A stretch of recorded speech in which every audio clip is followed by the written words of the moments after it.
ਕਰਤਾ ਪੁਰਖ ਨਿਰਭਉ ਨਿਰਵੈਰ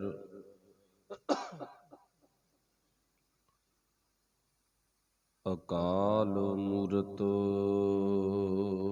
ਅਜੂਨੀ ਸੈਭੰ ਗੁਰ ਪ੍ਰਸਾਦ।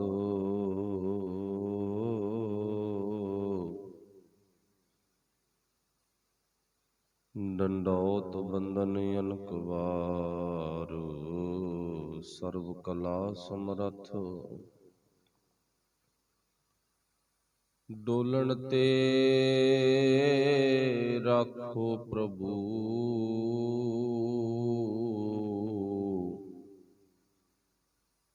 ਨਾਨਕ ਦੇ ਕਰ ਹੱਥ। ਜਿਸ ਕੀ ਸਰਣੀ ਪਰਮਨਾ ਜਿਸ ਕੀ ਸਰਣੀ ਪਰਮਨਾ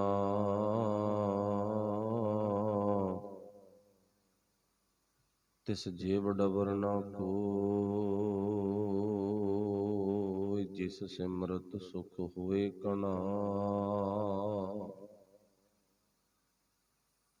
ਜਿਸ ਸਿਮਰਤ ਸੁਖ ਹੋਏ ਕਣਾ। ਦੁਖ ਦਰਦ ਨਾ ਭੂਲੈ ਕੋਇ ਬਲਿਹਾਰੀ ਗੁਰ ਆਪਣੇ ਦਿਉਹਾੜੀ ਸਦਵਾਰ।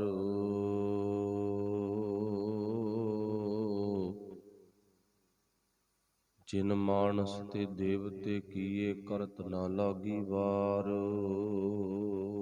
ਜਿਸ ਮਾਨਸ ਤੇ ਜਿਨ ਮਾਨਸ ਤੇ ਦੇਵਤੇ ਕੀਏ ਕਰਤ ਨਾ ਲਾਗੀ ਵਾਰ।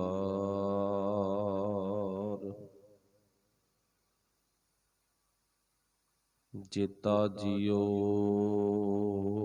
ਪਿੰਡ ਸਭ ਤੇਰਾ ਤੂੰ ਅੰਤਰਜਾਮੀ ਪੁਰਖ ਭਗਵਾਨ। ਦਾਸਨ ਦਾਸ ਕਹਿ ਜਨ ਨਾਨਕ ਜੇਹਾ ਤੂੰ ਕਰਾਈ ਤੇਹਾ ਹਉ ਕਰੀ ਬਖਿਆਨ।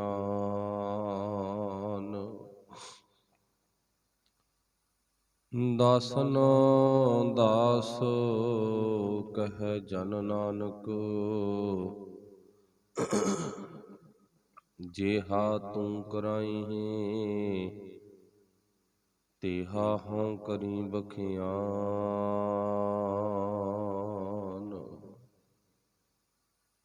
ਚਬਰ ਛਤਰ ਤਖਤ ਦੇ ਮਾਲਕ ਸਾਹਿਬ ਸ੍ਰੀ ਗੁਰੂ ਗ੍ਰੰਥ ਸਾਹਿਬ ਮਹਾਰਾਜ ਸੱਚੇ ਪਾਤਸ਼ਾਹ ਜੀ ਦੀ ਪਾਵਨ ਪਵਿੱਤਰ ਹਜ਼ੂਰੀ ਦੇ ਵਿੱਚ ਸ਼ਸ਼ੋਭਤ ਗੁਰੂ ਪਿਆਰਿਓ, ਗੁਰੂ ਸਵਾਰਿਓ, ਆਪ ਸਾਰੇ ਹੀ ਵਡਭਾਗੇ ਹੋ। ਸਤਿਗੁਰਾਂ ਦੀ ਬਖਸ਼ਿਸ਼, ਗੁਰੂ ਚਰਨਾਂ ਦੇ ਵਿੱਚ ਬੈਠਣ ਦਾ ਸੁਭਾਗ ਪ੍ਰਾਪਤ ਹੋਇਆ। ਆਓ ਗੁਰਬਾਣੀ ਪੜ੍ਹਨ, ਸੁਣਨ, ਸਮਝਣ ਦਾ ਯਤਨ ਕਰੀਏ। ਸਾਰਿਆਂ ਨੇ ਗੁਰਫਤਿਹ ਦੀ ਸਾਂਝ ਪਾਉਣੀ, ਪਿਆਰ ਵਿੱਚ ਭਿੱਜ ਕੇ ਬੋਲਣਾ ਜੀ। ਆਖਿਓ ਵਾਹਿਗੁਰੂ ਜੀ ਕਾ ਖਾਲਸਾ, ਵਾਹਿਗੁਰੂ ਜੀ ਕੀ ਫਤਿਹ। ਧੰਨ ਧੰਨ ਸ੍ਰੀ ਗੁਰੂ ਗ੍ਰੰਥ ਸਾਹਿਬ ਮਹਾਰਾਜ ਜੀ ਦੀ ਪਾਵਨ ਬਾਣੀ ਮਨੁੱਖ ਦੀ ਜ਼ਿੰਦਗੀ ਦੇ ਵਿੱਚ ਬਹੁਤ ਵੱਡਾ ਆਪਣਾ ਯੋਗਦਾਨ ਪਾ ਰਹੀ ਆ। ਜੇ ਕੋਈ ਬੰਦਾ ਸਮਝੇ ਤਾਂ ਗੱਲ ਸਮਝਣ ਤੇ ਆ, ਗੱਲ ਸੋਚਣ ਤੇ ਆ, ਵਿਚਾਰਨ ਤੇ ਆ। ਕਿਉਂਕਿ ਜਿੰਨਾ ਟਾਈਮ ਅਸੀਂ ਕਿਸੇ ਗੱਲ ਨੂੰ ਸਮਝਦੇ ਨਹੀਂ, ਵਿਚਾਰਦੇ ਨਹੀਂ, ਉਹਨਾਂ ਟਾਈਮ ਜ਼ਿੰਦਗੀ ਦੇ ਵਿੱਚ ਬਦਲਾਅ ਆਉਣਾ ਮੁਸ਼ਕਲ ਆ। ਸਾਰਾ ਕੰਮ ਹੀ ਵਿਚਾਰ ਤੇ ਖੜਾ, ਸਾਰਾ ਕੰਮ ਸਮਝਣ ਤੇ ਖੜਾ ਗਾ, ਸੋਚਣ ਤੇ ਖੜਾ। ਪਰ ਕੁਦਰਤੀ ਮਨੁੱਖ ਦਾ ਸੁਭਾਅ ਗਾ ਇਹ ਵਿਚਾਰ ਵਾਲੇ ਪਾਸੇ, ਸੋਚਣ ਵਾਲੇ ਪਾਸੇ ਘੱਟ ਹਿੰਮਤ ਕਰਦਾ। ਕੁਦਰਤੀ ਮਨੁੱਖ ਦਾ ਸੁਭਾਅ ਗਾ। ਪਰ ਗੁਰੂ ਵਾਰ-ਵਾਰ ਚੇਤੇ ਕਰਾਉਂਦਾ, ਬੰਦਿਆ ਸੋਚ ਕੇ ਚੱਲ, ਵਿਚਾਰ ਕੇ ਚੱਲ, ਰੋਜ਼ ਖੋਜ ਕਰ, ਖੋਜੀ ਬਿਰਤੀ ਬਣਾ।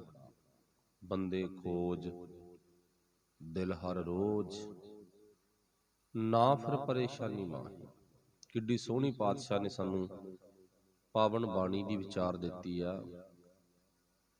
ਬੰਦਾ ਨਾ ਸੋਚਣ ਕਰਕੇ, ਨਾ ਵਿਚਾਰਨ ਕਰਕੇ ਪਰੇਸ਼ਾਨੀਆਂ ਦਾ ਸਾਹਮਣਾ ਕਰ ਰਿਹਾ ਹੈ ਰੋਜ਼। ਚਾਹੇ ਕੋਈ ਆਮ ਵਿਅਕਤੀ ਆ ਤੇ ਚਾਹੇ ਕੋਈ ਖਾਸ ਆ, ਚਾਹੇ ਕੋਈ ਪੜ੍ਹਿਆ ਲਿਖਿਆ ਤੇ ਚਾਹੇ ਕੋਈ ਅਨਪੜ੍ਹ ਆ।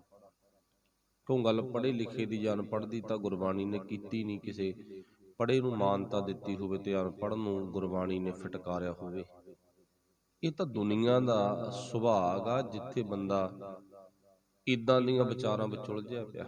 ਮੇਰੇ ਕੋਲ ਇੰਨੇ ਸਰਟੀਫਿਕੇਟ, ਮੇਰੇ ਕੋਲ ਇੰਨੀ ਪੜ੍ਹਾਈ, ਮੇਰੇ ਕੋਲ ਏਡੀ ਵਿਦਵਾਨਗੀ, ਮੇਰੇ ਕੋਲ ਏਡੀ ਵੱਡੀ ਬਖਸ਼ਿਸ਼, ਮੈਂ ਐਂ ਕਰਦਾ, ਮੈਂ ਵਾਹ ਕਰਦਾ।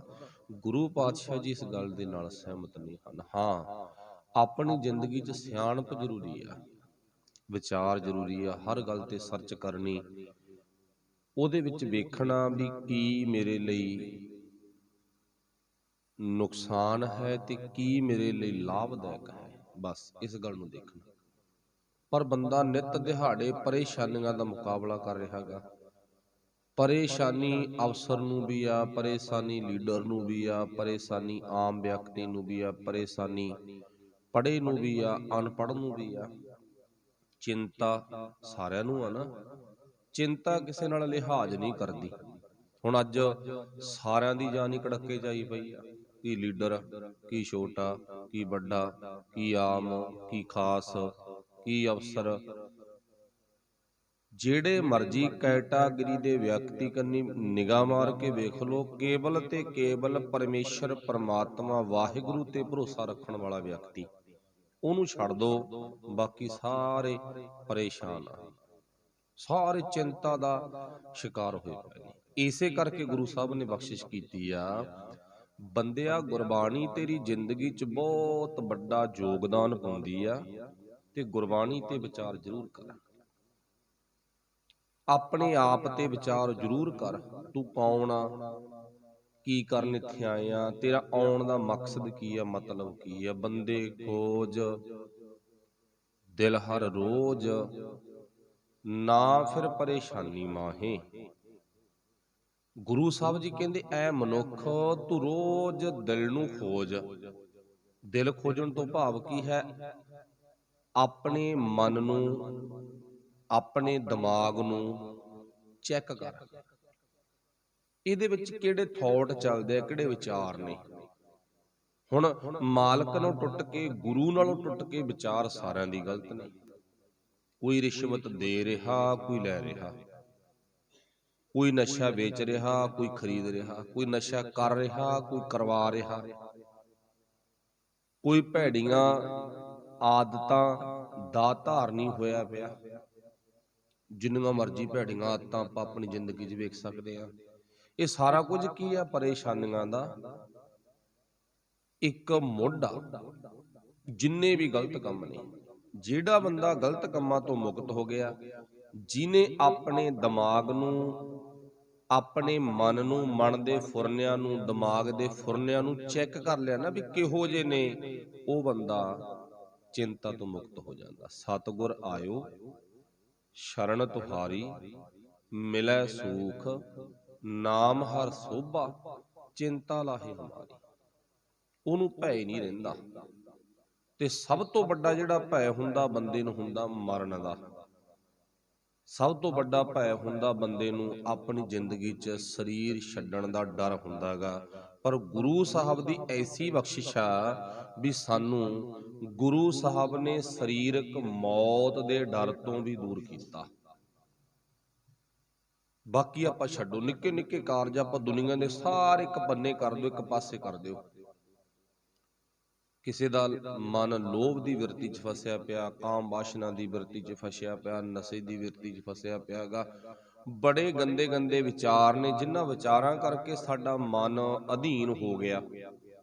ਸਾਡਾ ਜਿਹੜਾ ਦਿਮਾਗ ਆ ਇਹ ਗਲਤ ਖਿਆਲਾਂ ਦਾ ਅਧੀਨ ਹੋ ਗਿਆ, ਗਲਤ ਕੰਮਾਂ ਦਾ ਅਧੀਨ ਹੋ ਗਿਆ, ਬੁਰੇ ਕਰਮਾਂ ਦਾ ਅਧੀਨ ਹੋ ਗਿਆ। ਇਹ ਬਿਰਲਿਆਂ ਨੂੰ ਛੱਡ ਕੇ ਬਸ ਬਿਰਲਿਆਂ ਨੂੰ ਕੁਝ ਨੂੰ ਆਪਾਂ ਮੈਨਸ ਕਰ ਸਕਦੇ ਹਾਂ। ਤਾਈਓ ਗੁਰੂ ਸਾਹਿਬ ਨੇ ਕਿਹਾ ਆਪਣੇ ਆਪ ਨੂੰ ਚੈੱਕ ਕਰ। ਬੰਦੇ ਤੂੰ ਆਪਣੇ ਆਪ ਨੂੰ ਨਿਗਾਹ ਮਾਰ ਕੇ ਵੇਖ ਵੀ ਤੇਰੇ ਦਿਮਾਗ ਦੇ ਥੌਟ ਵਿਚਾਰ ਕਿਹੋ ਜਿਹੇ ਨੇ, ਤੇ ਉਹ ਤੈਨੂੰ ਵਿਚਾਰ ਕਿਤੇ ਮਾੜੇ ਥਾਂ, ਕਿਤੇ ਮੌਤ ਵਾਲੇ ਪਾਸੇ, ਸਰੀਰਕ ਮੌਤ ਆਉਣੀ ਆਉਣੀ ਹੈ, ਕਿਤੇ ਜ਼ਮੀਰ ਦੀ ਮਰ ਜਾਣੀ ਵਾਲੀ ਮੌਤ ਵਾਲੇ ਪਾਸੇ ਲਿਜਾ ਰਹੇ ਵੀ, ਕਿੱਧਰ ਤੇਰੀ ਆਤਮਾ ਦੀ ਮੌਤ ਹੋ ਜੇ ਉਧਰ ਤਾਂ ਲਿਜਾ ਰਹੇ ਨੇ। ਗੁਰੂ ਸਾਹਿਬ ਕਹਿੰਦੇ ਬਚ ਪੈ, ਕੋਸ਼ਿਸ਼ ਕਰ। ਪਰ ਆਪਣੀ ਵਿਚਾਰ ਸੀ, ਗੁਰਬਾਣੀ ਸਾਨੂੰ ਸਮਝਾਉਂਦੀ ਆ, ਆਪਾਂ ਸਮਝ ਗਏ ਗੱਲ ਵਿਚਾਰ ਤੇ ਖੜੀ ਆ, ਆਪਾਂ ਵਿਚਾਰ ਕਰੀਏ। ਗੱਲ ਵਿਚਾਰ ਦੇ ਅਧੀਨ ਹੈ, ਆਪਾਂ ਵਿਚਾਰ ਦੇ ਅਧੀਨ ਹੋਈਏ। ਗੁਰਬਾਣੀ ਦਾ ਮੁੱਢ ਵੀ ਵਿਚਾਰ ਤੋਂ ਆ, ਅੰਮ੍ਰਿਤ ਵੇਲਾ ਸੱਚ ਨਾਉ ਵਡਿਆਈ ਵਿਚਾਰ, ਤੇ ਐਂਡ ਵੀ ਵਿਚਾਰਤੀ ਆ। ਥਾਲ ਵਿੱਚ ਤਿੰਨ ਵਸਤੂ ਪਈਓ, ਸਤ ਸੰਤੋਖ ਵਿਚਾਰੋ। ਆਰੰਭਤਾ ਵੀ ਵਿਚਾਰ ਤੋਂ ਸ਼ੁਰੂ ਕੀਤੀ ਆ ਗੁਰੂ ਗ੍ਰੰਥ ਸਾਹਿਬ ਦੀ, ਤੇ ਸਮਾਪਤੀ ਵੀ ਵਿਚਾਰ ਤੇ ਆ। ਪਰ ਬੰਦਾ ਵਿਚਾਰਾਂ ਤੋਂ ਮੁਨਕਰ ਹੋ ਗਿਆ। ਜਿਹੜੇ ਕੰਮਾਂ ਤੋਂ ਗੁਰੂ ਸਾਹਿਬ ਵਰਜਦੇ ਨੇ ਉਹਨਾਂ ਕੰਮਾਂ ਦਾ ਆਦੀ ਹੋ ਗਿਆ, ਤੇ ਜਿਨ੍ਹਾਂ ਕੰਮਾਂ ਨਾਲ ਗੁਰੂ ਸਾਹਿਬ ਜੀ ਮਿਲ ਕੇ ਚੱਲਣ ਦਾ ਉਪਦੇਸ਼ ਕਰਦੇ ਆ ਉਹਨਾਂ ਕੰਮਾਂ ਨੂੰ ਬੰਦੇ ਨੇ ਪਾਸੇ ਕਰਤਾ, ਅੱਖਾਂ ਤੋਂ ਪਰੋਖੇ ਕਰਤਾ। ਗੱਲ ਵਿਚਾਰ ਤੇ ਖੜੀ ਆ, ਗੁਰੂ ਬਖਸ਼ਿਸ਼ ਕਰੇ। ਹੁਣ ਆਪਾਂ ਬਚਨ ਪੜ੍ਹਿਆ ਸੀ, ਬੰਦੇ ਖੋਜ ਦਿਲ ਹਰ ਰੋਜ਼, ਨਾ ਫਿਰ ਪਰੇਸ਼ਾਨੀ ਮਾਹੇ। ਜੇ ਤੂੰ ਆਪਣੇ ਵਿਚਾਰਾਂ ਨੂੰ ਵੇਖਣਾ ਸ਼ੁਰੂ ਕਰਤਾ ਨਾ, ਖੋਜਣ ਤੋਂ ਭਾਵ ਹੈ ਵੇਖ, ਕਿਉਂਕਿ ਅੱਖਾਂ ਪ੍ਰਮਾਤਮਾ ਨੇ ਲਾਈਆਂ ਨੇ ਦੋ, ਨਾਸਕਾਂ ਲਾਈਆਂ ਨੇ ਦੋ, ਕੰਨ ਲਾਏ ਨੇ ਦੋ, ਜੀਭ ਲਾਈ ਹੈ ਇੱਕ। ਇਹਦਾ ਕੋਈ ਮਤਲਬ ਆ, ਇਹਦਾ ਕੋਈ ਕਾਰਨ ਆ ਨਾ। ਜਿੱਥੇ ਦੋ ਦੋ ਅੱਖਾਂ ਕੰਨ ਨੱਕ ਲਾਏ ਨੇ, ਉੱਥੇ ਜੀਭਾਂ ਵੀ ਦੋ ਲਾ ਸਕਦਾ ਸੀ ਰੱਬ, ਕੋਈ ਵੱਡੀ ਗੱਲ ਨਹੀਂ। ਲਾ ਸਕਦਾ ਸੀ, ਉਹਦੇ ਲਈ ਕੋਈ ਵੱਡੀ ਗੱਲ ਨਹੀਂ। ਅਸੀਂ ਉਹਦੇ ਕੀਤੇ ਹੋਏ ਕੰਮ ਵਿੱਚ ਦਖਲ ਵੀ ਨਹੀਂ ਦੇ ਸਕਦੇ, ਇਹ ਵੀ ਗੱਲ ਨਾਲ ਆ।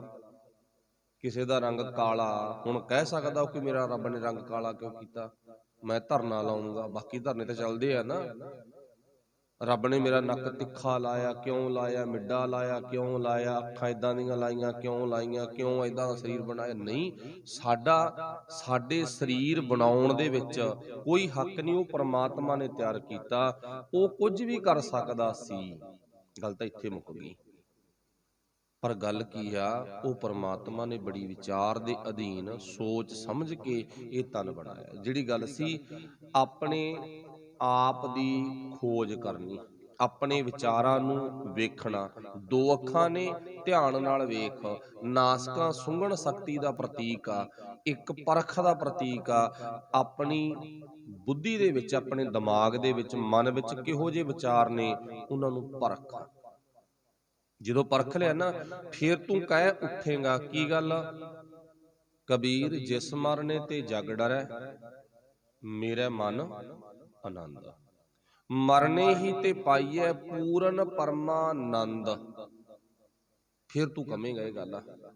ਹੁਣ ਤਾਂ ਆਪਾਂ ਹਰ ਥਾਂ ਤੇ ਇਹ ਗੱਲ ਪੜ੍ਹ ਦਿੰਨੇ ਆ, ਸੁਣ ਲੈਨੇ ਆ, ਸਾਰੇ ਬੋਲ ਪੈਨੇ ਆ ਵੀ ਹਾਂ ਗੁਰੂ ਸਾਹਿਬ ਨੇ ਬਾਣੀ ਦੇ ਵਿੱਚ ਇਉਂ ਲਿਖਿਆ। ਭਾਈ ਮੈਂ ਪੜ੍ਹਿਆ, ਮੈਂ ਸੁਣਿਆ, ਪਰ ਗੁਰਦੇਵ ਪਾਤਸ਼ਾਹ ਜੀ ਕਹਿੰਦੇ ਇਹ ਤੇ ਵਿਚਾਰ ਕਰਕੇ ਵੇਖੇ, ਕਦੋਂ ਕਿਹਾ, ਕਿਉਂ ਕਿਹਾ, ਕਹਿਣ ਦਾ ਮਤਲਬ ਕੀ ਸੀ, ਕਦੋਂ ਤੇ ਕਿਉਂ ਕਿਹਾ, ਤੇ ਕਹਿਣ ਦਾ ਮਤਲਬ ਕੀ ਸੀ।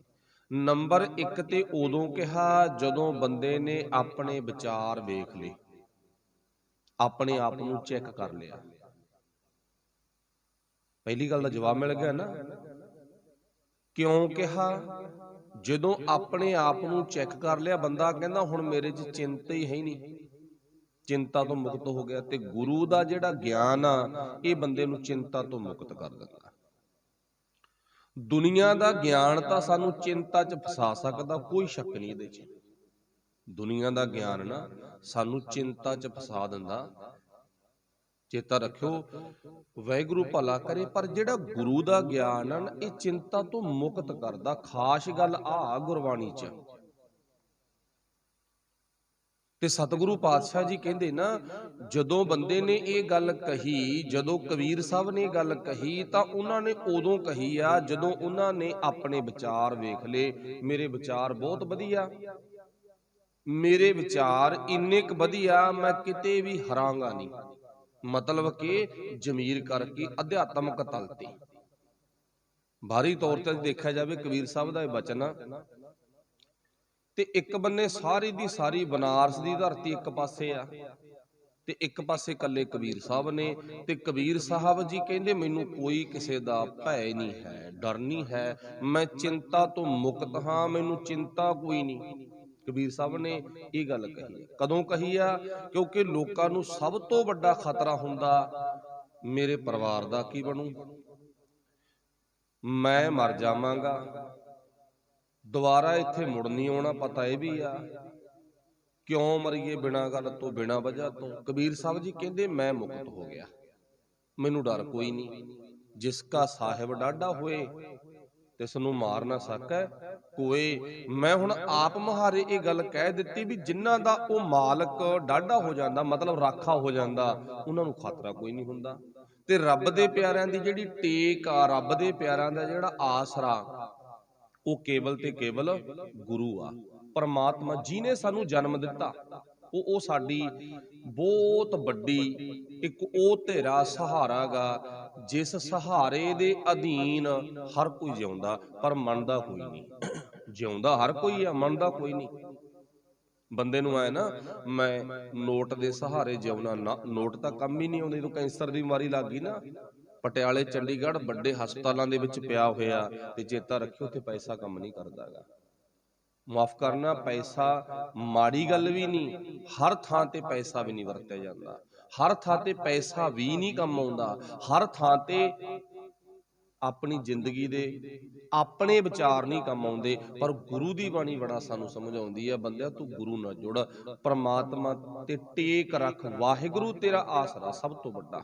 ਉਹ ਕਿਸੇ ਸਿਆਣੇ ਨੇ ਲਿਖਿਆ ਨਾ, ਕਿਸੇ ਨੂੰ ਨੋਟ ਦਾ ਆਸਰਾ, ਕਿਸੇ ਨੂੰ ਵੋਟ ਦਾ ਆਸਰਾ, ਪਰ ਇੱਕ ਰੱਬ ਦਾ ਪਿਆਰਾ ਜਿਹਨੂੰ ਰੱਬੀ ਓਟ ਦਾ ਆਸਰਾ।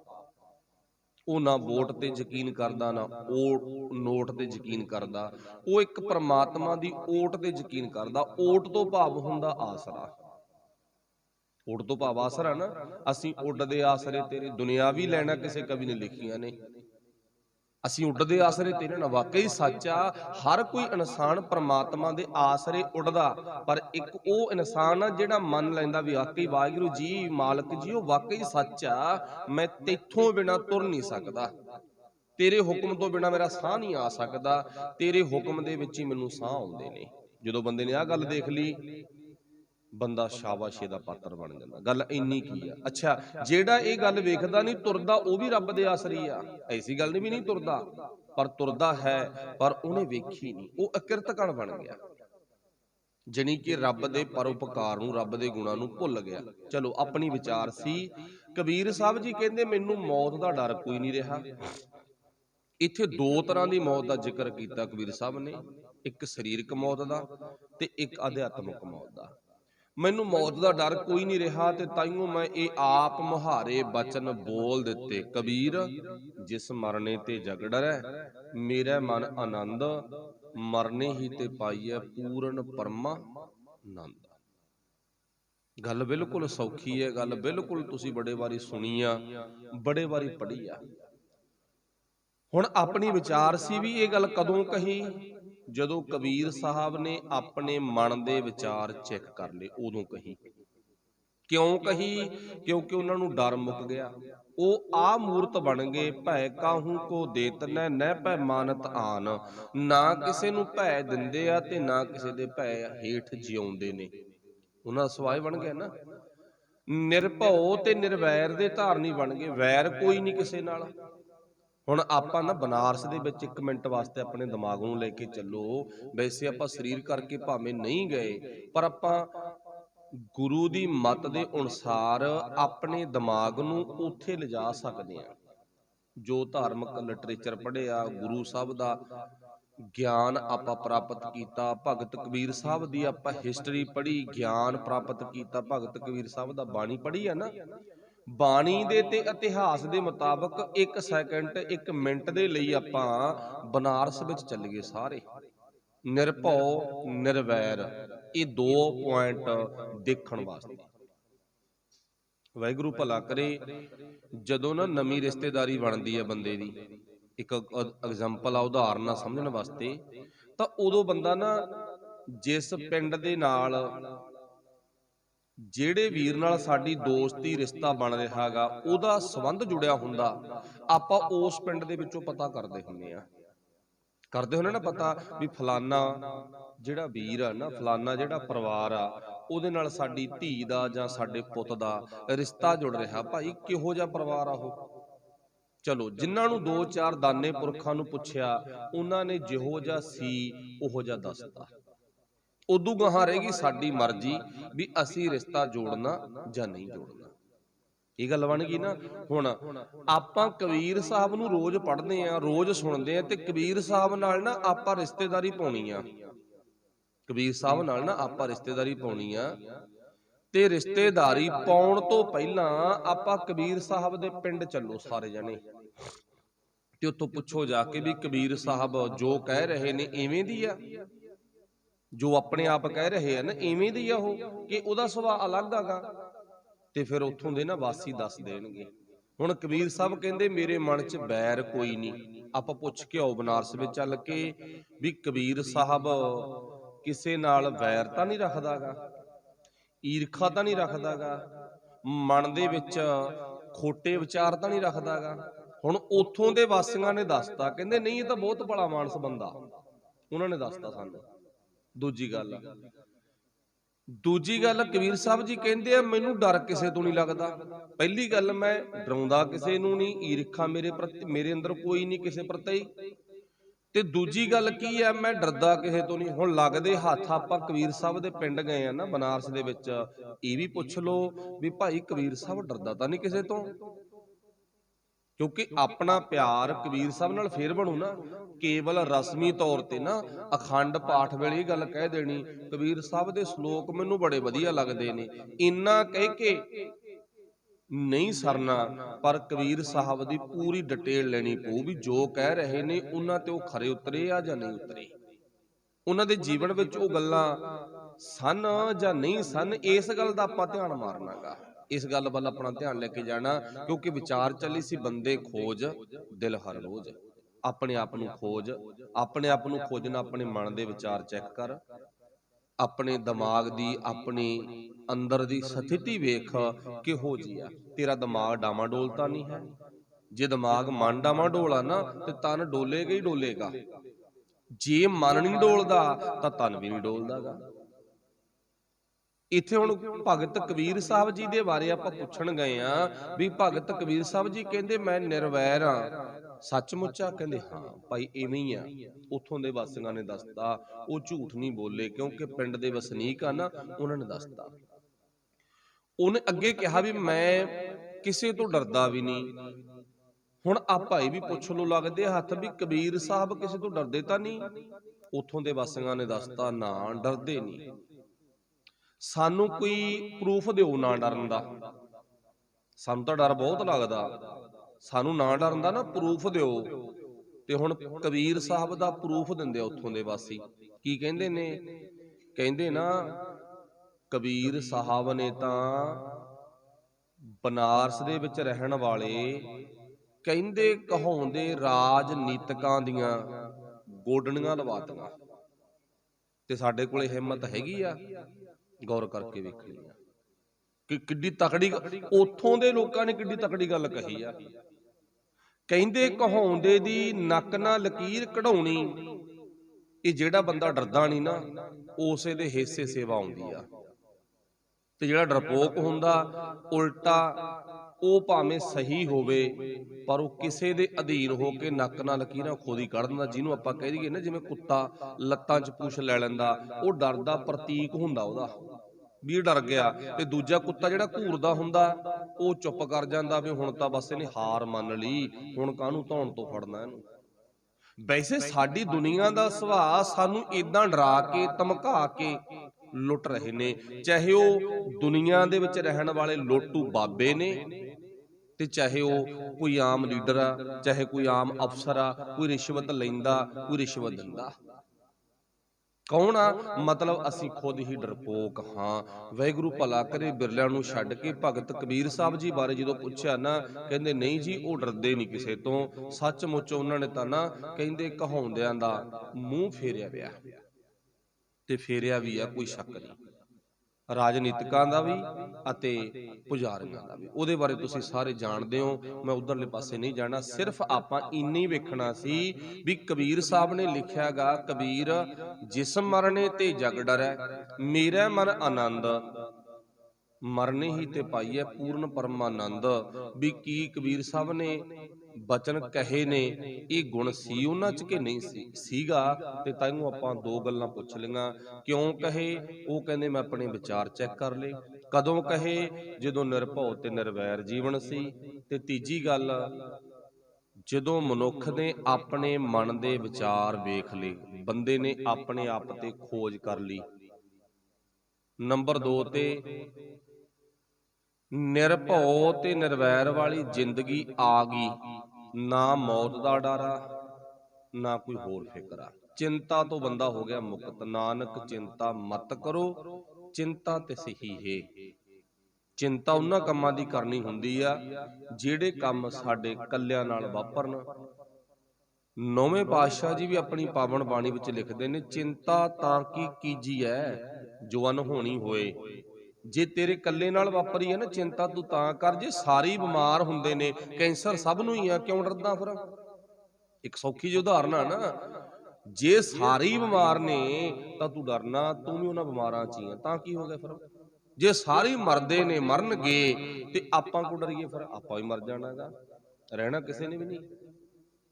ਹੁਣ ਇੱਥੋਂ ਸਿੱਧ ਹੋ ਗਿਆ, ਕਬੀਰ ਸਾਹਿਬ ਜੀ ਕਹਿੰਦੇ ਮੇਰੀ ਜ਼ਿੰਦਗੀ 'ਚ ਮੈਨੂੰ ਨਾ ਆਨੰਦ ਮਿਲ ਗਿਆ, ਹੁਣ ਮੈਨੂੰ ਡਰ ਕੋਈ ਨਹੀਂ, ਮੇਰਾ ਵੈਰ ਕੋਈ ਨਹੀਂ, ਮੇਰੇ ਵਿਚਾਰ ਸੋਹਣੇ ਬਣ ਗਏ, ਮੈਂ ਆਪਣੇ ਵਿਚਾਰ ਚੈੱਕ ਕਰ ਲਏ, ਤੇ ਜਿਹੋ ਜਿਹੇ ਮੇਰੇ ਵਿਚਾਰ ਸੀ ਉਹਨਾਂ ਵਿਚਾਰਾਂ ਦੇ ਅਧੀਨ ਮੈਂ ਜ਼ਿੰਦਗੀ ਜਿਉਣੀ ਸ਼ੁਰੂ ਕਰ ਦਿੱਤੀ।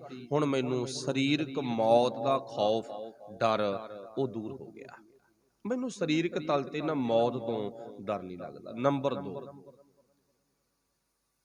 ਨੰਬਰ 2 ਤੇ ਕਿਹੜੀ ਗੱਲ ਆ? ਅਧਿਆਤਮਕ ਤਲ ਤੇ ਵਚਣਾ, ਜਾਣੀ ਕਿ ਜਿਨ੍ਹਾਂ ਦੀ ਆਤਮਾ ਮਜ਼ਬੂਤ ਹੋ ਜੇ, ਜਿਨ੍ਹਾਂ ਦੀ ਜ਼ਮੀਰ ਮਜ਼ਬੂਤ ਹੋ ਜੇ। ਇੱਥੇ ਦੂਸਰਾ ਪੁਆਇੰਟ ਇਹ ਵੀ ਹੈ, ਕਿਉਂਕਿ ਹਰ ਬਾਵਨ ਬਾਣੀ ਦੇ ਸ਼ਬਦ ਦੇ ਨਾ ਕਈ ਅਰਥ ਬਣ ਜਾਂਦੇ ਨੇ। ਆਪਾਂ ਇੱਕ ਕੱਲਾ ਅੱਖਰੀ ਅਰਥਾਂ ਤੇ ਨਹੀਂ ਰੁਕਣਾ ਹੁੰਦਾ, ਉਹਦੇ ਕਈ ਪੱਖ ਬਣ ਜਾਂਦੇ ਨੇ। ਗੁਰਬਾਣੀ 'ਚ ਆਹੀ ਖਾਸੀਅਤ ਆ, ਗੁਰਬਾਣੀ 'ਚ ਨਾ ਇਹੀ ਖਾਸ ਗੱਲ ਆ। ਤੇ ਗੁਰਬਾਣੀ ਪੜ੍ਹਨ ਵਾਲੇ ਵੀ ਖਾਸ ਬਣ ਜਾਂਦੇ ਨੇ, ਗੁਰਬਾਣੀ ਸੁਣਨ ਵਾਲੇ ਵੀ ਖਾਸ ਬਣ ਜਾਂਦੇ ਨੇ, ਗੁਰਬਾਣੀ ਅਧੀਨ ਜ਼ਿੰਦਗੀ ਜਿਉਣ ਵਾਲੇ ਵੀ ਖਾਸ ਬਣ ਜਾਂਦੇ ਨੇ। ਗੁਰਬਾਣੀ ਬੰਦੇ ਨੂੰ ਖਾਸ ਬਣਾ ਦਿੰਦੀ ਆ, ਆਮ ਨਹੀਂ ਬਣਾਉਂਦੀ ਗੀ। ਗੁਰਬਾਣੀ ਆਮ ਨਹੀਂ ਬਣਾਉਂਦੀ, ਆਮ ਤੋਂ ਖਾਸ ਕਰ ਦਿੰਦੀ ਹੈ। ਆਪਾਂ ਆਰੰਭਤਾ ਦੇ ਵਿੱਚ ਬਚਨ ਪੜ੍ਹਿਆ ਸੀ ਨਾ, ਬਲਹਾਰੀ ਗੁਰ ਆਪਣੇ ਦਿਹਾੜੀ ਸਦਵਾਰ, ਜਿਨ ਮਾਨਸ ਤੇ ਦੇਵਤੇ ਕੀਏ ਕਰਤ ਨਾ ਲਾਗੀ ਮਾਰ। ਬਾਣੀ ਨਾ ਬੰਦੇ ਤੋਂ ਦੇਵਤਾ ਬਣਾ ਦਿੰਦੀ ਆ। ਹੁਣ ਅਸੀਂ ਅੰਦਾਜ਼ਾ ਲਾ ਸਕਦੇ ਹਾਂ ਵੀ ਅਸੀਂ ਦੇਵਤੇ ਪੂਜਣੇ ਆ ਜਾਂ ਬਣਨਾ। ਮੇਰੇ ਖਿਆਲ ਤਾਂ ਬਣਨਾ ਹੀ ਠੀਕ ਆ, ਪੂਜਣੇ ਕਾਹਨੂੰ, ਹਨਾ? ਪੂਜਣ ਵਾਲੇ ਚੱਕਰ 'ਚ ਨਾ ਪਈਏ, ਆਪਾਂ ਬਣਨ ਵਾਲੇ ਚੱਕਰ 'ਚ ਪਈਏ, ਆਪਾਂ ਬਣ ਜਾਈਏ। ਗੁਰੂ ਕਿਰਪਾ ਕਰੇ। ਅਗਲੀ ਗੱਲ ਕਬੀਰ ਸਾਹਿਬ ਨੇ ਕਿਹਾ ਸੀ, ਮੇਰਾ ਮਨ ਆਨੰਦ। ਇਹ ਤਾਂ ਕਿਹਾ ਸੀ, ਉਹ ਕਹਿੰਦੇ ਜ਼ਮੀਰ ਦੀ ਮੌਤ ਮੈਂ ਕਦੇ ਵੀ ਨਹੀਂ ਮਰਾਂਗਾ, ਨਾ ਸਰੀਰ ਵਿੱਚ ਰਹਿੰਦਿਆਂ ਤੇ ਨਾ ਸਰੀਰ ਛੱਡਣ ਤੋਂ ਬਾਅਦ। ਨਾ ਸਰੀਰ ਵਿੱਚ ਰਹਿੰਦਿਆਂ ਤੇ ਨਾ ਮੈਂ ਸਰੀਰ ਛੱਡਣ ਤੋਂ ਬਾਅਦ। ਜਿਹੜੀ ਨਾ ਸਾਨੂੰ ਸਰੀਰਕ ਮੌਤ ਆ, ਵਾਹਿਗੁਰੂ ਭਲਾ ਕਰੇ, ਇਹਨੂੰ ਤੁਸੀਂ ਸਾਰੇ ਸਮਝਦੇ ਹੋ, ਬੜੇ ਸਿਆਣੇ ਹੋ। ਗੁਰਬਾਣੀ ਦੇ ਵਿੱਚੋਂ ਇੱਕ ਨਹੀਂ ਅਨੇਕਾਂ ਹਵਾਲੇ ਮਿਲਦੇ ਆ ਵੀ ਬੰਦੇ ਦੀ ਉਮਰ ਮਿਥੀ ਹੋਈ ਆ। ਬੰਦੇ ਦੀ ਉਮਰ ਨਾ ਵਾਹਿਗੁਰੂ ਨੇ ਮਿਥ ਕੇ ਦਿੱਤੀ ਆ ਵੀ ਇੰਨੀ ਕੁ ਉਮਰ ਤਾਂ ਜ਼ਿੰਦਗੀ ਜਿਉਣੀ ਆ। ਸੰਖੇਪ ਵਿਚਾਰਾ ਛੋਟੀ ਜੀ, ਵੈਸੇ ਤੁਸੀਂ ਜਾਣਦੇ ਹੋ, ਨਨਕਾਲੇ ਸਭ ਦਿਵਸ ਸਾਸ ਨਹਿ ਵੱਢਣ ਘਟਨ ਤਲਸਾਰ। ਵੀ ਵਾਹਿਗੁਰੂ ਜੀ ਕਹਿੰਦੇ ਤੈਨੂੰ ਸਵਾਸ ਨਾ ਗਿਣਤੀ ਦੇ ਮਿਲੇ ਨੇ, ਉਹਨੇ ਸਵਾਸ ਜਦੋਂ ਪੂਰੇ ਹੋ ਗਏ ਉਸ ਦਿਨ ਤੂੰ ਇੱਥੋਂ ਸਰੀਰ ਛੱਡ ਜਾਵੇਂਗਾ, ਮਤਲਬ ਨਹੀਂ ਰਵੇਂਗਾ। ਸਰੀਰਕ ਤਗਤੀ ਤੇ ਦੂਜੀ ਜ਼ਿੰਦਗੀ। ਦੂਸਰੀ ਜ਼ਿੰਦਗੀ ਹੁੰਦੀ ਹੈ ਬੰਦਾ ਸਰੀਰ ਭਾਵੇਂ ਛੱਡ ਜੇ ਪਰ ਦੁਨੀਆ ਦੇ ਵਿੱਚ ਨਾ ਅਗਵਾਈ ਕਰਦਾ। ਅਗਵਾਈ ਤੋਂ ਭਾਵ ਦੁਨੀਆ ਦਾ ਉਹ ਲੀਡਰ ਬਣ ਜਾਂਦਾ ਮਰਨ ਤੋਂ ਬਾਅਦ। ਇੱਕ ਤਾਂ ਦੁਨੀਆ ਦੇ ਵਿੱਚ ਜਿਉਂਦੇ ਜੀ ਲੀਡਰ ਬਣਨ ਦੀ ਭਾਵਨਾ ਨਾ, ਤੇ ਗੁਰੂ ਕੀ ਕਹਿੰਦਾ ਇਹ ਗੱਲ ਨੂੰ ਧਿਆਨ ਨਾਲ ਵੇਖਣਾ ਆਪਾਂ। ਜਿਉਂਦੇ ਜੀ ਲੀਡਰ ਬਣੇ ਭਾਵੇਂ ਬੰਦਾ ਨਾ ਬਣੇ, ਉਹ ਇੱਕ ਅਲੱਗ ਗੱਲ ਆ। ਚਲੋ ਬਣ ਜਾਣਾ ਕੋਈ ਮਾੜਾ ਨਹੀਂ, ਚੰਗਾ ਲੀਡਰ ਬਣ ਜਾਵੇ ਨਾ ਕੋਈ ਮਾੜਾ ਨਹੀਂ, ਲੀਡਰੀ ਚਾਹੀਦੀ ਆ। 52 ਹੁਕਮਾਂ ਦੇ ਵਿੱਚ ਗੁਰੂ ਸਾਹਿਬ ਨੇ ਰਾਜਨੀਤਿਕ ਪੁਆਇੰਟ ਵੀ ਵਰਤਿਆ ਇੱਕ, ਪਰ ਸਾਡੇ ਲੋਕ ਅਵੇਸਲੇ ਹੋ ਜਾਂਦੇ, ਆਪਾਂ ਕੀ ਲੈਣਾ ਜੀ, ਆਪਾਂ ਕੀ ਲੈਣਾ। ਮਾਫ ਕਰਨਾ, ਇਹ ਵੀ ਗੱਲ ਕਹਿਣੀ ਮਾੜੀ ਆ।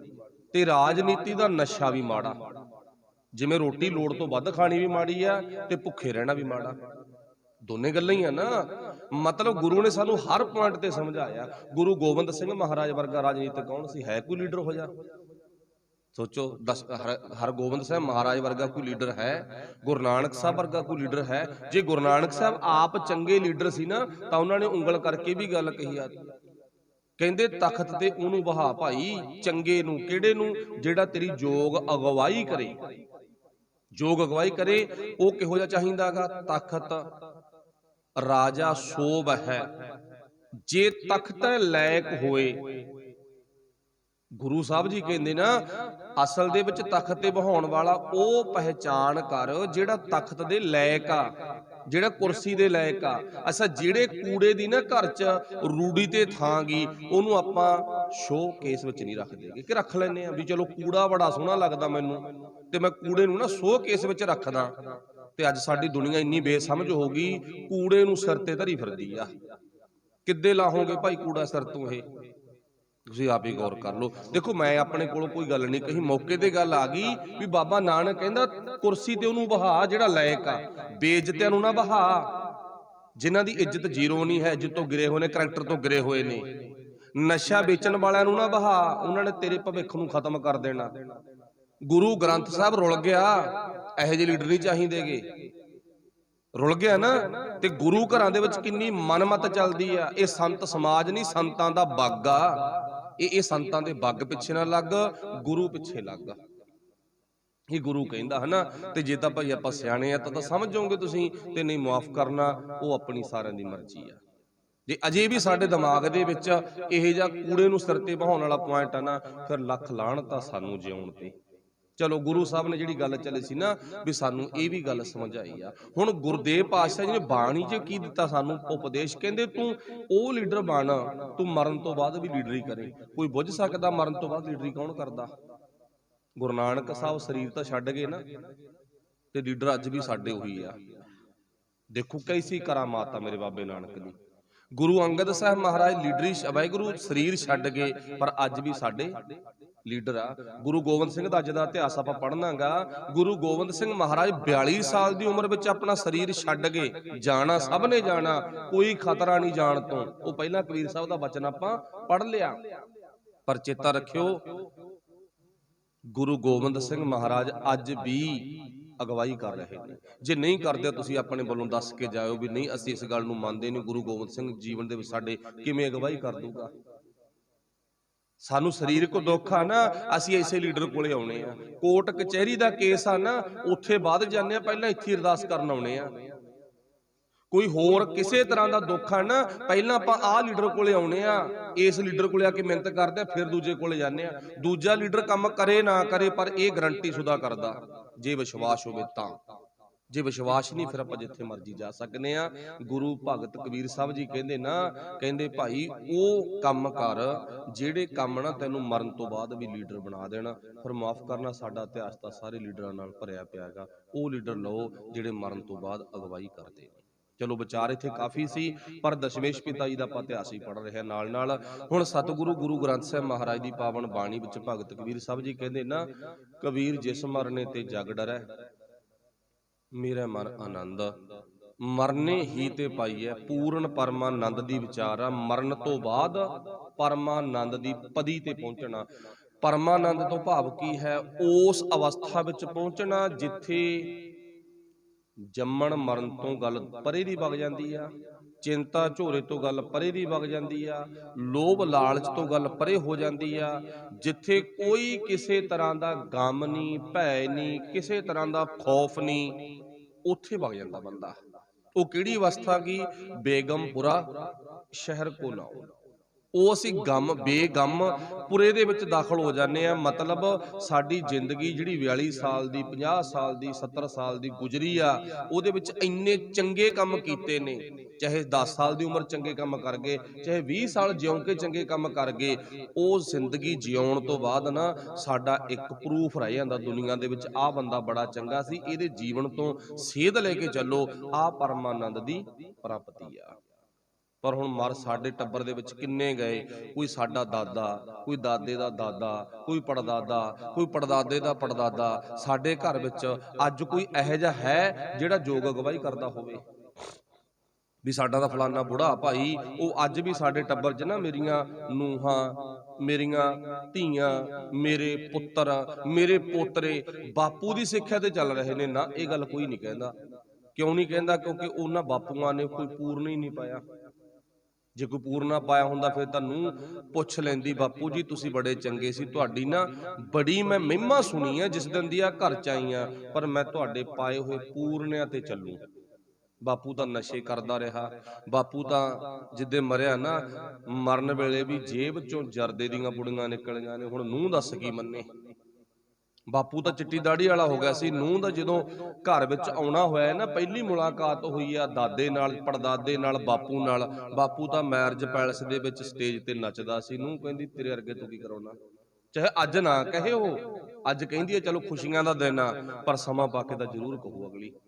ਤੇ ਸਾਨੂੰ ਸਮਝ ਲੈਣਾ ਚਾਹੀਦਾ, ਜਿਹੜੇ ਕੰਮ ਅਸੀਂ ਅੱਜ ਕਰਦੇ ਆ, ਕੱਲ ਨੂੰ ਇਹਨਾਂ ਨੇ ਸਾਡੀ ਇੱਕ ਪੈਨ ਡਰਾਈਵ ਬਣ ਜਾਣਾ, ਚਿਪ ਬਣ ਜਾਣਾ, ਤੇ ਉਹ ਚਿਪ ਚਾਹੇ ਚੰਗੇ ਕੰਮਾਂ ਦੀ ਭਰ ਦੋ ਤੇ ਚਾਹੇ ਮਾੜਿਆਂ ਦੀ ਭਰ ਦੋ, ਮਰਜ਼ੀ ਸਾਡੀ ਆ। ਇਸ ਅਵਸਥਾ ਵਿੱਚ ਜਾ ਕੇ ਭਗਤ ਕਬੀਰ ਸਾਹਿਬ ਨੇ ਕਿਹਾ, ਮੇਰਾ ਮਨ ਆਨੰਦ, ਮੈਂ ਜਿਉਂਦਾ ਜੀ ਵੀ ਆਨੰਦ ਮਾਣਿਆ, ਮੈਂ ਡਰਿਆ ਨਹੀਂ, ਮੈਂ ਡਰਾਇਆ ਨਹੀਂ, ਮੈਂ ਆਪਣੇ ਆਪ ਨੂੰ ਚੈੱਕ ਕੀਤਾ, ਤੇ ਮਰਨ ਤੋਂ ਬਾਅਦ ਵੀ ਮੇਰਾ ਜੀਵਨ ਪਰਮਾਨੰਦੀ ਦੀ ਅਵਸਥਾ ਵਿੱਚ ਹੈ। ਅਗਲਾ ਸਬਜੈਕਟ ਆ ਜਿਹੜਾ ਆਪਣਾ ਵਿਸ਼ਾ ਹੈਗਾ, ਉਹ ਹੈ ਗੁਰੂ ਗੋਬਿੰਦ ਸਿੰਘ ਮਹਾਰਾਜ ਜੀ ਦੇ ਇਤਿਹਾਸ ਨਾਲ। ਕਾਫੀ ਲੰਮੇ ਟਾਈਮ ਤੋਂ ਆਪਾਂ ਧੰਨ ਗੁਰੂ ਗੋਬਿੰਦ ਸਿੰਘ ਮਹਾਰਾਜ ਜੀ ਦਾ ਇਤਿਹਾਸ ਪੜ੍ਹਦੇ ਸੁਣਦੇ ਆ ਰਹੇ ਹਾਂ। ਅੱਜ ਦੀ ਵਿਚਾਰ ਜੋ ਆਪਾਂ ਪਿੱਛੇ ਛੱਡੀ ਸੀ ਵੀ ਗੁਰੂ ਗੋਬਿੰਦ ਸਿੰਘ ਮਹਾਰਾਜ ਜੀ ਨੂੰ ਬੰਦਾ ਸਿੰਘ ਵਾਹਿਗੁਰੂ ਬਹਾਦਰ ਸ਼ਾਹ ਗੋਦਾਵਰੀ ਦੇ ਕੰਢੇ ਤੇ ਮਿਲਦੇ ਨੇ, ਤੇ ਉੱਥੇ ਗੁਰੂ ਸਾਹਿਬ ਨੂੰ ਖਰੀਦਣ ਦੀ ਕੋਸ਼ਿਸ਼ ਕੀਤੀ ਸੀ, ਤੇ ਗੁਰੂ ਸਾਹਿਬ ਖਰੀਦੇ ਨਹੀਂ ਗਏ। ਇੱਥੇ ਆਪਾਂ ਸਾਰਾ ਪਿੱਛੇ ਸੁਣ ਚੁੱਕੇ ਹਾਂ। ਅਗਲੀ ਜਿਹੜੀ ਮਿਲਣੀ ਆ ਧੰਨ ਗੁਰੂ ਗੋਬਿੰਦ ਸਿੰਘ ਸੱਚੇ ਪਾਤਸ਼ਾਹ ਦੀ, ਅਗਲੀ ਮਿਲਣੀ ਹੁੰਦੀ ਆ ਜਿਹਨੂੰ ਤੁਸੀਂ ਸਾਰੇ ਜਾਣਦੇ ਹੋ, ਜਿਹਨੂੰ ਸਾਰੇ ਜਾਣਦੇ ਆ ਆਪਾਂ। ਐਸੀ ਗੱਲ ਨਹੀਂ ਵੀ ਨਹੀਂ ਜਾਣਦੇ, ਸਾਡੇ ਇਤਿਹਾਸ ਦੇ ਵਿੱਚ ਉਹਨੂੰ ਨਾ ਬਹਾਦਰ ਦਾ ਰੁਤਬਾ ਮਿਲਿਆ ਹੋਇਆ ਹੈਗਾ। ਗੁਰੂ ਗੋਬਿੰਦ ਸਿੰਘ ਮਹਾਰਾਜ ਜੀ ਦੇ ਨਾ ਵੱਲੋਂ ਉਹਨੂੰ ਬਹਾਦਰ ਦਾ ਰੁਤਬਾ ਮਿਲਿਆ ਹੋਇਆ। ਇਉਂ ਕਹਿ ਲੋ, ਕੋਈ ਮੁਲਾਜ਼ਮ ਆ ਨਾ, ਉਹਦੇ ਮੋਢੇ ਤੇ 1 ਸਟਾਰ, 2 ਸਟਾਰ, 3 ਸਟਾਰ, ਫਿਰ ਫੀਤੀਆਂ ਲੰਮੀਆਂ ਹੋਣ ਲੱਗ ਜਾਂਦੀਆਂ ਨੇ, ਫਿਰ ਜੇਬ ਤੇ ਸਟਾਰ ਆ ਜਾਂਦੇ ਨੇ, ਰੈਂਕ ਵਧੀ ਜਾਂਦੇ ਨੇ। ਤੇ ਦਸ਼ਮੇਸ਼ ਪਿਤਾ ਨੇ ਇਹਨੂੰ ਰੈਂਕ ਦਿੱਤਾ ਹੋਇਆਗਾ ਬਹਾਦਰ ਦਾ। ਵਾਹਿਗੁਰੂ ਭਲਾ ਕਰੇ। ਨਾਂ ਕੀ ਰੱਖਿਆ ਸੀ? ਬੰਦਾ, ਤੇ ਪਿੱਛੇ ਕੀ ਲੱਗਿਆ? ਸਿੰਘ, ਤੇ ਉਦੋਂ ਪਿੱਛੇ ਬਹਾਦਰ। ਚਲੋ ਥੋੜੀ ਜਿਹੀ ਬੰਦਾ ਸਿੰਘ ਬਹਾਦਰ ਦੀ ਮਿਲਣੀ ਤੋਂ ਪਹਿਲਾਂ ਆਪਾਂ ਇੱਕ ਵਿਚਾਰ ਕਰ ਲਈਏ। ਬੰਦਾ ਸਿੰਘ ਬਹਾਦਰ ਜੀ ਦਾ ਪਹਿਲਾ ਨਾਮ ਹੈ ਲਛਮਣ ਦਾਸ, ਤੇ ਉਸ ਤੋਂ ਬਾਅਦ ਕੁਝ ਟਾਈਮ ਆਪਣੇ ਵੱਲੋਂ ਇਹ ਸ਼ਿਕਾਰ ਖੇਡਦਾ ਰਿਹਾ, ਸ਼ਿਕਾਰੀ ਸੀਗਾ। ਇੱਕ ਦਿਨ ਕੋਈ ਐਸਾ ਜਾਨਵਰ, ਮਿਰਗੀ ਮਰ ਗਈ ਜਿਹਦੇ ਪੇਟ ਵਿੱਚ ਵੀ ਬੱਚੇ ਸੀ, ਸੂਣ ਵਾਲੀ ਸੀ ਕਹਿ ਲੋ, ਉਹਨੇ ਬੱਚਿਆਂ ਨੂੰ ਜਨਮ ਦੇਣਾ ਸੀ, ਮਰ ਗਈ। ਬੱਚੇ ਵੀ ਤੜਫ ਤੜਫ ਕੇ ਇਹਦੀਆਂ ਅੱਖਾਂ ਦੇ ਸਾਹਮਣੇ ਮਰ ਗਏ। ਮਾਂ ਮਰ ਗਈ, ਬੱਚਿਆਂ ਨੇ ਮਰਨਾ ਹੀ ਆ। ਇਹਦਾ ਮਨ ਵਿਰਾਗ ਵਿੱਚ ਚਲਾ ਗਿਆ ਵੀ ਨਹੀਂ, ਆਪਾਂ ਅੱਜ ਤੋਂ ਬਾਅਦ ਇਹ ਕੰਮ ਨਹੀਂ ਕਰਨਾਗਾ, ਛੱਡੋ ਬਸ।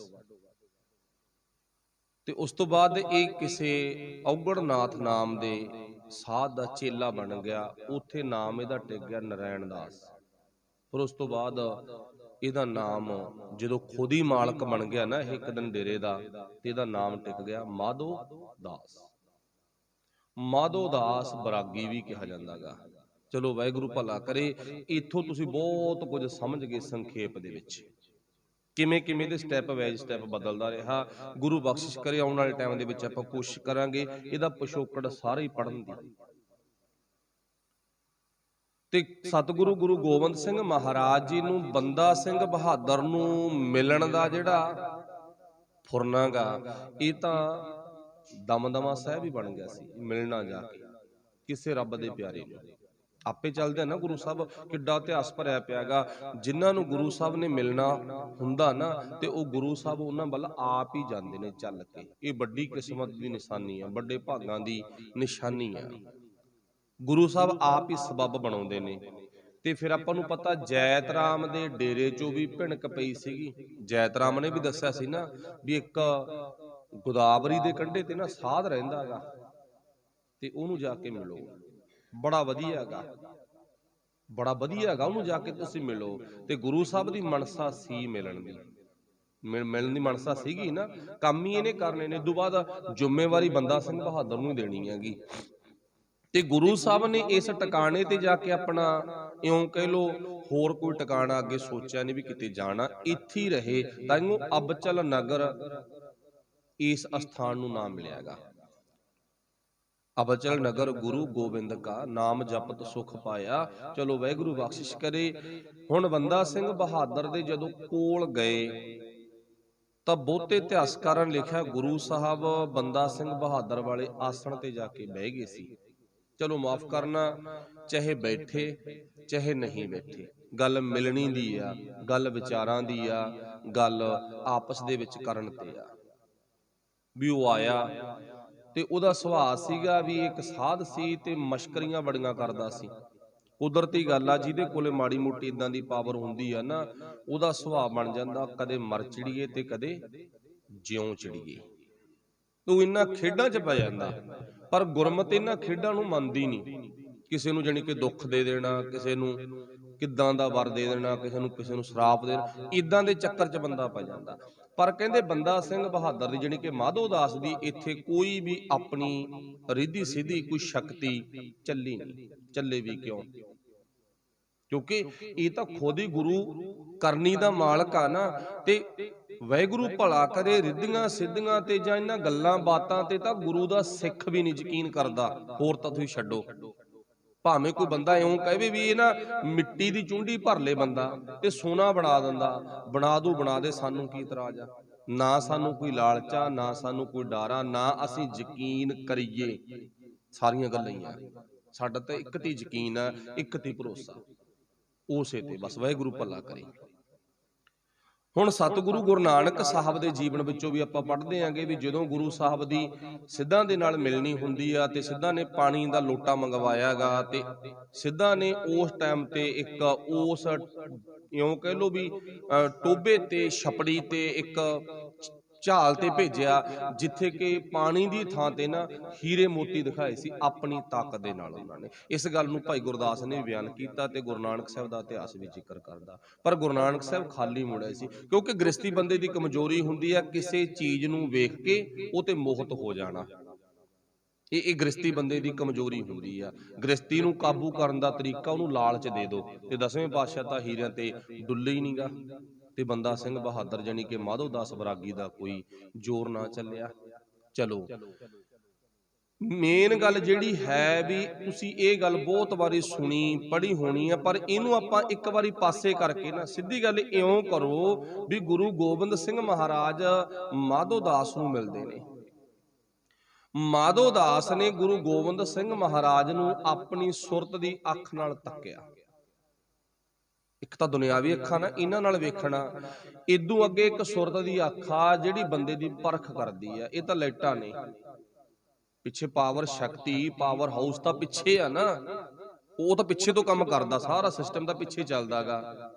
ਹੁਣ ਵਾਹਿਗੁਰੂ ਭਲਾ ਕਰੇ, ਕਈ ਵਾਰ ਬੰਦਾ ਦੁਨਿਆਵੀ ਅੱਖਾਂ ਨਾਲ ਵੇਖ ਰਿਹਾ ਹੁੰਦਾ, ਪਰ ਧਿਆਨ ਵਿੱਚ ਨਾ ਆਉਣ ਕਰਕੇ ਤੇ ਬੰਦਾ ਭੁੱਲ ਜਾਂਦਾ ਮੈਂ ਕਿਹਨੂੰ ਤੱਕਿਆ ਕਿਹਨੂੰ ਨਹੀਂ ਤੱਕਿਆ, ਕਿਹੜਾ ਮੇਰੇ ਸਾਹਮਣੇ ਆਇਆ ਕਿਹੜਾ ਮੇਰੇ ਸਾਹਮਣੇ ਨਹੀਂ ਆਇਆ। ਜਦੋਂ ਧਿਆਨ ਨਾਲ ਵੇਖਦਾ ਗੱਲ ਫੇਰ ਬਣਦੀ ਆ।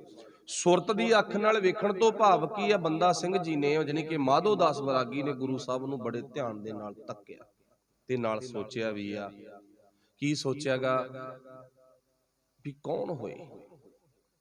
ਕਲਗੀ ਲੱਗੀ ਆ, ਬੜੀ ਵੱਡੀ ਕਮੀਜ਼ ਪਾਈ, ਜਾਣੀ ਕਿ ਚੋਲਾ ਪਾਇਆ, ਕਵਰ ਕਸਾ ਲੱਗਿਆ, ਹਥਿਆਰ ਬੰਦ ਨੇ, ਚਿਹਰਾ ਦੱਸਦਾ ਕੋਈ ਵੈਰਾਗੀ ਸਾਧੂ ਲੱਗਦਾ ਗਾ, ਕੋਈ ਕਰਨੀ ਦਾ ਮਾਲਕ ਲੱਗਦਾ, ਸ਼ਕਤੀਆਂ ਦਾ ਮਾਲਕ ਲੱਗਦਾ, ਤੇ ਬਾਹਰੀ ਤੌਰ ਤੇ ਦਿੱਖ ਸ਼ਿਕਾਰੀਆਂ ਵਾਲੀ ਆ, ਜਾਣੀ ਕਿ ਸੂਰਮਿਆਂ ਵਾਲੀ ਆ। ਕੀ ਕੌਣ ਆ, ਕਿਵੇਂ ਆ?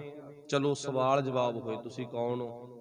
ਗੁਰੂ ਸਾਹਿਬ ਨੇ ਦੱਸਿਆ, ਕਿਉਂਕਿ ਪਹਿਲੀ ਮੁਲਾਕਾਤ ਆ ਨਾ, ਵੀ ਸਾਡਾ ਨਾਮ ਗੋਬਿੰਦ ਸਿੰਘ ਆ। ਤੇ ਸੱਚੇ ਪਾਤਸ਼ਾਹ ਨੇ ਪੁੱਛਿਆ ਵੀ ਤੂੰ ਵੀ ਦੱਸ ਦੇ, ਤੂੰ ਕੌਣ ਆ? ਤੇ ਉਸ ਟਾਈਮ ਤੇ ਮਾਧੋ ਦਾਸ ਬਰਾਗੀ ਨੇ ਨਾ ਇਹ ਨਹੀਂ ਕਿਹਾ ਵੀ ਮੈਂ ਮਾਧੋ ਦਾਸ ਆ।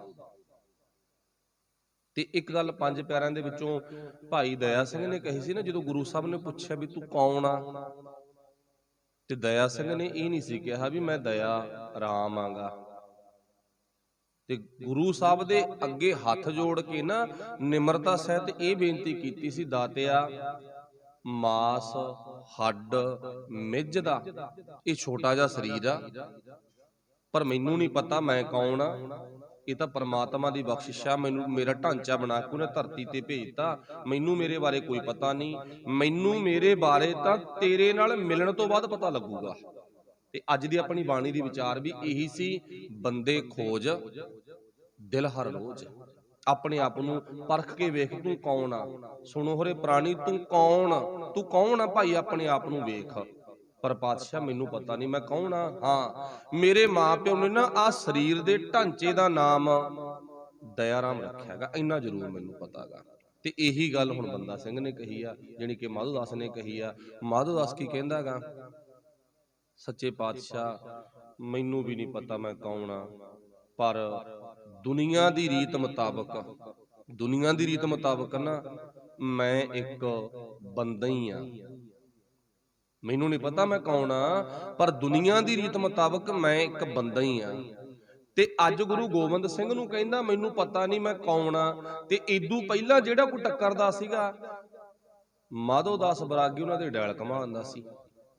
ਡੈਲ ਘਮਾਉਣ ਤੋਂ ਭਾਵ ਸਮਝਦੇ ਆ ਨਾ, ਜਾਣੀ ਕਿ ਆਪਣੀਆਂ ਕਰਾਮਾਤਾਂ ਦੇ ਨਾਲ, ਜਾਣੀ ਕਿ ਆਪਣੀਆਂ ਨਾ ਕੁਝ ਇਦਾਂ ਦੀਆਂ ਟੇਢੀਆਂ ਬਿੰਗੀਆਂ ਗੱਲਾਂ ਦੇ ਨਾਲ ਬੰਦੇ ਨੂੰ ਉਲਝਾ ਲੈਂਦਾ ਸੀ। ਇਹ ਪਖੰਡੀਆਂ ਕੋਲੇ ਚਾਲਾਂ ਹੁੰਦੀਆਂ, ਇਦੋਂ ਪਹਿਲਾਂ ਪਖੰਡ ਦੇ ਵਿੱਚ ਜ਼ਿੰਦਗੀ ਜਿਉਂਦਾ ਸੀ। ਪਖੰਡੀਆਂ ਕੋਲੇ ਚਾਲਾਂ ਹੁੰਦੀਆਂ ਬੰਦੇ ਨੂੰ ਉਲਝਾਉਣਾ।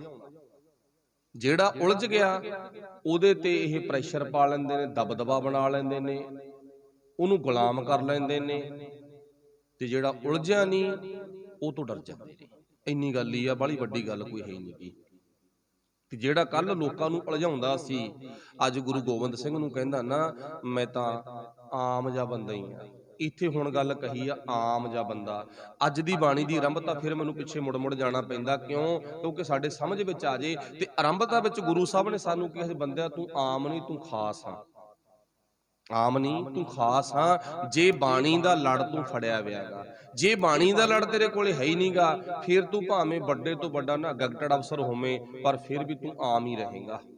ਜਦੋਂ ਆਮ ਲੋਕਾਂ ਵਾਲੀ ਮੱਤ ਆ ਤਾਂ ਆਮ ਰਹੇਗਾ, ਗੁਰੂ ਵਾਲੀ ਮੱਤ ਆ ਗਈ ਤਾਂ ਤੂੰ ਖਾਸ ਬਣ ਜਾਏਗਾ। ਪਰ ਬੰਦਾ ਸਿੰਘ ਨੇ ਹੁਣ ਆਪਣੇ ਆਪ ਨੂੰ ਨਾ ਆਮ ਕਿਹਾ। ਜੇ ਬੰਦਾ ਸਿੰਘ ਬਹਾਦਰ ਆਪਣੇ ਆਪ ਨੂੰ ਖਾਸ ਕਹਿ ਦਿੰਦਾ, ਫਿਰ ਖਾਸ ਨਹੀਂ ਸੀ ਬਣਨਾ, ਪਰ ਇਹਨੇ ਆਮ ਕਿਹਾ ਤੇ ਖਾਸ ਬਣ ਗਿਆ। ਤੇ ਦਸ਼ਮੇਸ਼ ਪਿਤਾ ਨੇ ਨਾਲ ਦੀ ਨਾਲ ਜਵਾਬ ਕੀ ਦਿੱਤਾ, ਜੇ ਬੰਦਾ ਤਾਂ ਬੰਦਿਆਂ ਵਾਲੇ ਕੰਮ ਕਰ। ਸਾਨੂੰ ਵੀ ਇਹੀ ਗੱਲ ਕਹਿੰਦੇ ਨਾ ਗੁਰੂ ਸਾਹਿਬ, ਜੇ ਬੰਦੇ ਹੋ ਤਾਂ ਬੰਦਿਆਂ ਵਾਲੇ ਕੰਮ ਕਰੋ ਭਾਈ। ਹੁਣ ਕੁਦਰਤੀ ਗੱਲ ਆ, ਹਾਂ ਅਸੀਂ ਸਾਰੇ ਬੰਦੇ ਤੇ ਕੰਮ ਅਸੀਂ ਸਾਰੇ ਪਸ਼ੂਆਂ ਵਾਲੇ ਕੰਮ ਕਰਦੇ ਆ। ਵਾਹਿਗੁਰੂ ਭਲਾ ਕਰੇ ਬਿਰਲਿਆਂ ਨੂੰ ਛੱਡ ਕੇ, ਕਰਤੂਤ ਪਸ਼ੂ ਕੀ ਮਾਨਸ ਜਾਤ। ਹਾਂ ਅਸੀਂ ਬੰਦੇ ਆ ਨਾ, ਤੇ ਕੰਮ ਅਸੀਂ ਪਸ਼ੂਆਂ ਵਾਲੇ ਕਰਦੇ ਆ। ਚਲੋ ਇੱਕ ਇੱਥੇ ਸਵਾਲ ਬਣ ਜੂ ਵੀ ਅਸੀਂ ਪਸ਼ੂਆਂ ਵਾਲੇ ਕੰਮ ਕਿਵੇਂ ਕਰਦੇ ਆ। ਪਸ਼ੂਆਂ ਵਿੱਚ ਰਿਸ਼ਤੇਦਾਰੀ ਨਾਂ ਦੀ ਕੋਈ ਚੀਜ਼ ਨਹੀਂ ਹੈ। ਉਹ ਤਾਂ ਅਸੀਂ ਕਹਿ ਦਿੰਦੇ ਆ ਨਾਨੀ ਆ, ਮਾਂ ਗੀ ਆ, ਦਾਦੀ ਆ, ਪੜਨਾਨੀ ਆ, ਫਲਾਨੀ ਆ, ਉਹ ਤਾਂ ਅਸੀਂ ਕਹਿੰਦੇ ਆ ਨਾ। ਉਹਨਾਂ ਵਿੱਚ ਰਿਸ਼ਤੇਦਾਰੀ ਕੋਈ ਨਹੀਂ ਹੈ। ਵਾਹਿਗੁਰੂ ਭਲਾ ਕਰੇ, ਬੜਾ ਗਹਿਰਾ ਮਸਲਾ ਗਾ ਇਹ। ਤੇ ਅੱਜ ਬੰਦਿਆਂ 'ਚ ਕਿਹੜਾ ਰਿਸ਼ਤੇਦਾਰੀਆਂ ਰਹਿ ਗਈਆਂ। ਬੰਦਾ ਭੈਣ ਦਾ ਕਤਲ ਵੀ ਕਰ ਦਿੰਦਾ, ਭੈਣ ਭਰਾ ਦਾ ਕਤਲ ਵੀ ਕਰ ਦਿੰਦੀ ਆ। ਮਾਂ ਪਿਓ ਬੱਚਿਆਂ ਦੇ ਵੈਰੀ, ਬੱਚੇ ਮਾਂ ਪਿਓ ਦੇ ਵੈਰੀ, ਦੋਸਤ ਮਿੱਤਰ ਵੈਰੀ ਆਪਸ ਵਿੱਚ, ਰਿਸ਼ਤੇਦਾਰੀਆਂ ਦੇ ਵਿੱਚ ਅੱਜ ਕਿੰਨੀ ਫੁੱਟ ਪੈ ਗਈ। ਬੰਦਿਆਂ ਵਾਲਾ ਕੰਮ ਤਾਂ ਸਾਡੇ ਕੋਲੇ ਕੋਈ ਵੀ ਨਹੀਂ, ਰਿਸ਼ਤੇਦਾਰੀਆਂ ਤਾਂ ਟੁੱਟ ਗਈਆਂ ਸਾਰੀਆਂ ਹੀ। ਨਾਤੇ ਤਾਂ ਸਾਰੇ ਟੁੱਟ ਗਏ ਨਾ, ਨਾਤੇ ਕਿੰਨੇ ਪਿਆਰੇ ਸੀਗੇ ਪਰ ਸਾਰੇ ਟੁੱਟ ਗਏ।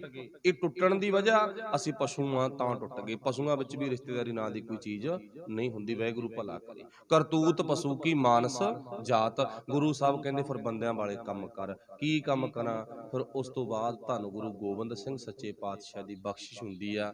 ਬੰਦਾ ਸਿੰਘ ਬਹਾਦਰ ਨੇ ਆਪਣੀਆਂ ਸਾਰੀਆਂ ਤਾਕਤਾਂ ਛੱਡ ਕੇ, ਦਿਮਾਗ ਨੂੰ ਖਾਲੀ ਕਰਕੇ, ਐਨ ਬਿਲਕੁਲ ਨਾ ਧੋ ਕੇ, ਦਿਮਾਗ ਨੂੰ ਬਿਲਕੁਲ ਖਾਲੀ ਕਰਕੇ, ਪਹਿਲੀ ਮਿਲਣੀ ਤੇ ਧੰਨ ਗੁਰੂ ਗੋਬਿੰਦ ਸਿੰਘ ਮਹਾਰਾਜ ਦੇ ਸੱਚੇ ਪਾਤਸ਼ਾਹ ਦੇ ਚਰਨਾਂ 'ਚ ਰੱਖਤਾ। ਇਹ ਦਿਮਾਗ ਨੂੰ ਤੂੰ ਆਪਣੇ ਪਦਾਰਥ ਨਾਲ ਭਰ ਦੇ। ਜਿਹੋ ਜੀ ਵਸਤੂ ਇਹ ਦਿਮਾਗ ਵਿੱਚ ਪਾਵੇਂਗਾ ਮੈਂ ਵਰਤੂੰਗਾ।